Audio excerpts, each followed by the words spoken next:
Okay, so now we're going to begin dismantling this bugger. So we've got the springs let down, just to recap, okay? We've taken some of the other things off from the outside. One of the last things we're going to take off from the outside we couldn't take off before, it's very important, is the verge and the pallet, well, pallet, verge, crutch. It's got different names. This is the actual crutch, this wire. But we need to take this off, which is actually very easily accomplished. I don't really need to go into exactly how, but well, yeah, why not? Okay, so now what we're going to do is we're going to lift up on this, maybe. That's really stiff. And move that out of the way. Not that way though. Need to go this way. There we go. Like that. And then we can just very carefully pull that verge off of that pin. We're going to set that out of the way. And we're going to turn this back around. Now we can start actually dismantling the rest of this. I do believe all the bases are covered. Again, the springs are the most important part because they will hurt you. Oh, can never stress that enough. You're going to hate me by the end of this video. But anyhow, so now what I need to do is, this is a very weird spot for a screw.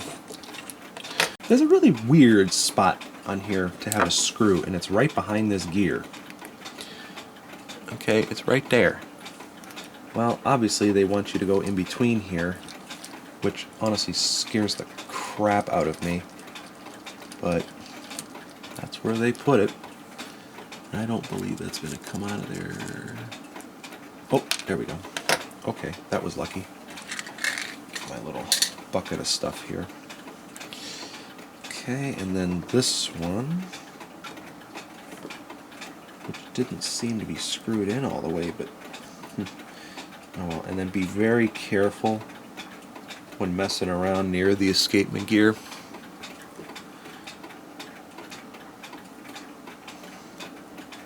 As I say this when I'm doing it left-handed.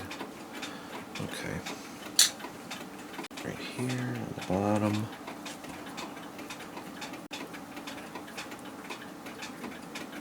Okay, and that's the last screw right here that needs to come out. Usually they're all the same screw, so you can kind of get by with just putting them all in the same place. Now, another little quick inspection here is to see what's going on here. Okay, so this spring here is on that. Okay, so that's how that works. Okay, it's always good to get a good idea of where all of these are, where they go. Take a picture. That's the best thing I can tell you if you're just starting out. Take a picture of it at all angles. Now we're going to start by lifting from the bottom. Just take it very slow, very carefully. Okay, now the first thing that needs to come out is the hammer, I see, because it's got this wire here holding it on, which I honestly have never seen before. Okay. Then now we'll work on the top. Okay, and then this front gear is going to come off with the whole movement here, with the whole front plate. Okay, we're stuck on something over here.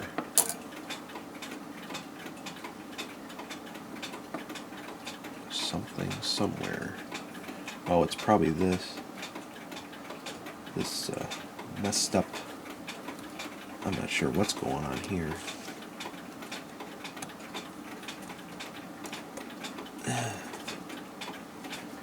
I think that's stuck. Well, okay, so we've got to kind of take things one step at a time here. It looks like some of these are not wanting to come out.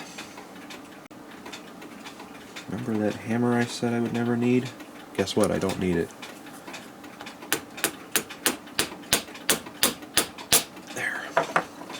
Be very careful when doing what I just did.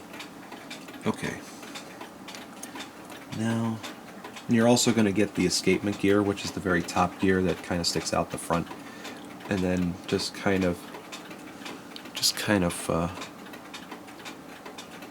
gingerly work that through the front of that plate. Okay. Sorry, I was just inspecting a few things here. We're going to widen this angle just a tad. But anyway, so she is apart for the most part here. I'm just setting that front plate out of my way.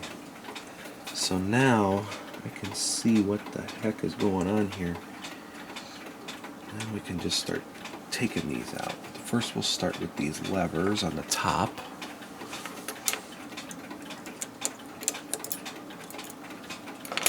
And I'll explain where all of these go later. Okay. Oh, this one might be stuck too. Oh, I got that one out. It's just because it's got a bunch of crud all over it. But you know, you gotta give this movement credit though. As messed up as it is, with all the crud and dirt and, you know, extra oil, I have to say the fact that it kept running is amazing. And that's a testament to the people that made this. That's all I gotta say. Seth Thomas, man. Good stuff. Okay. And then the main springs, which are held in by something I'm going to cut off, because it will annoy the crap out of me. Pardon the noise and whatnot, but I gotta cut these. It's held in here. I'll just show you real quick. And this is common for a lot of older Seth Thomas clocks. It's held in by these little things here. They're actually just nails that somebody put through here. I don't really know why they did this, but it kind of actually makes things, I don't know, you almost don't need them. Actually, you really don't. But I'm just gonna, you know what, I'm gonna try to save it. Just for the fact that you never know when you're gonna need a good nail. Nice bent to crap one, okay. Widen back out. Okay, now I can lift this off. And it usually gets kind of tough toward the top or the front. So you gotta kind of work it out.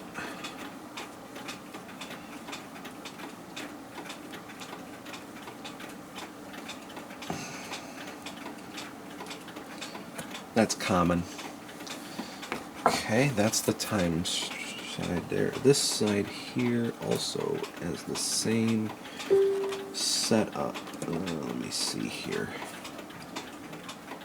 I don't know if I'll be able to save this one or not.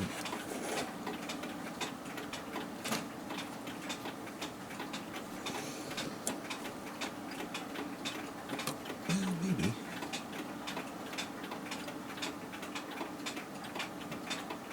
There. I think I got it. I think I got it. I got it, yay! Pardon me. I just, you know, I can't help myself. But anyway, you know what? I'm just going to give this a little bit of a squirt of oil here. Maybe that'll help me work this off of here.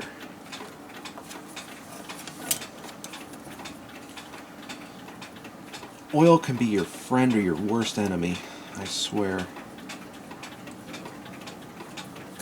Okay, that did make it a little easier. Okay. Another thing to have close by is a good rag. Okay. Now, initial inspection of the back plate. Okay. I'm just going to go ahead and show you what's going on here. Okay.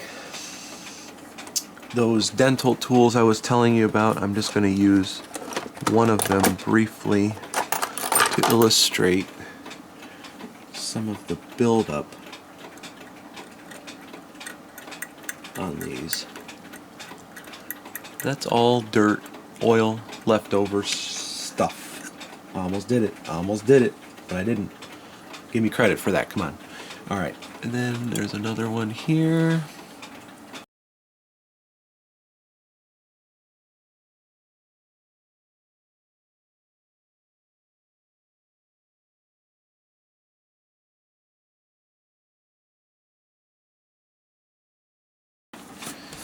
And I'm just going to wipe those off here. On the back side, kind of wipe it off around where the springs were. You can see the outlines of the springs on here actually. Okay.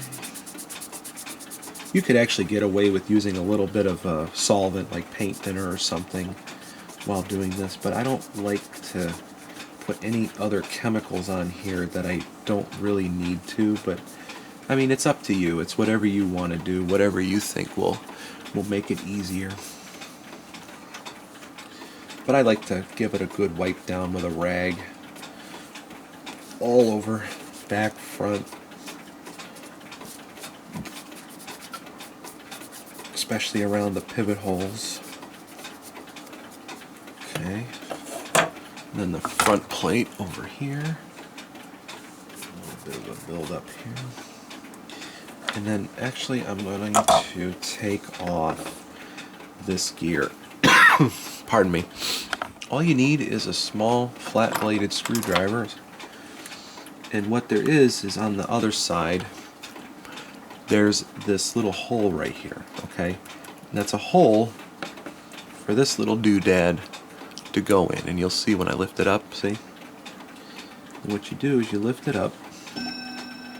And I like to take 2 fingers, put it behind here, and then just give it a little push, like that.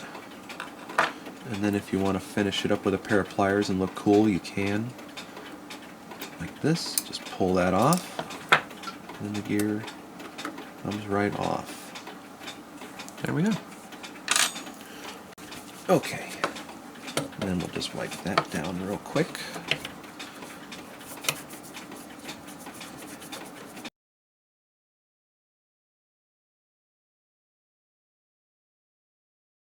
There's a pretty good buildup of gunk here, so I'm getting my dental tool in here and kind of cleaning that out. Now this is the one I definitely need to replace or put a new bushing in. Now remember I said something earlier about that little wooden tool? I just kind of put it in there, give it a few little twists, gets a bunch of the gunk out of there. There's a lot that came through the other side.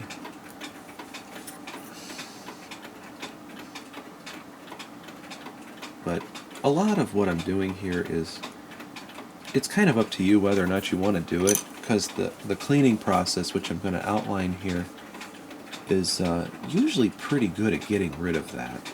So it's not necessary, but I always like to make sure. I'm very picky about making sure things are as clean as I can, you know, just by hand before I even think about putting them in the cleaner. So that way it gets even cleaner.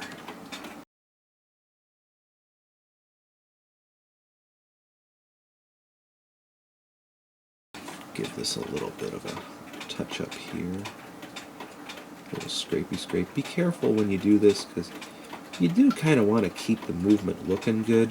So when you have a movement that's got a buttload of scrapes on it, it doesn't tend to look very good. So I usually do it very, very lightly. As a matter of fact, I probably should just use my wooden thing here, because it'll work just as well for removing a lot of that. Yeah, see? Every clock is different. I kind of learn as I go too. I'm always learning. That's why I always say I'm not an expert, and I never will be. This is purely a hobby. This is something that I enjoy doing, It's fun, it's unique.